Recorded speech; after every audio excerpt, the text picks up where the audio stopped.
Tasalan, siitä on kuule, se taitaa olla joskus kuule aikoinaan 70 vuotta sitten kuule. Tämä on 71 ensimmäinen porokilpailu tämä kuninkuuskisa. Niin se on se suurin piirtein semmoinen, ehkä semmoinen 80 vuotta sitten alettu ajamaan.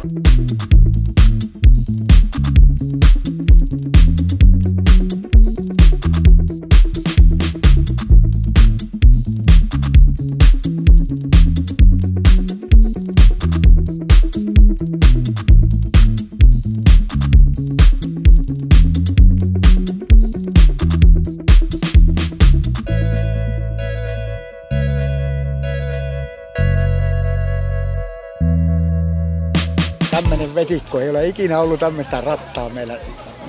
Jouduttiin Hiio SN-kisojen takia siirtää viikolla, niin sattui niin huono tuuri, että sattui tämä lämpöaalto tähän, niin tuli tämmöinen keli, että todella kahalattiin.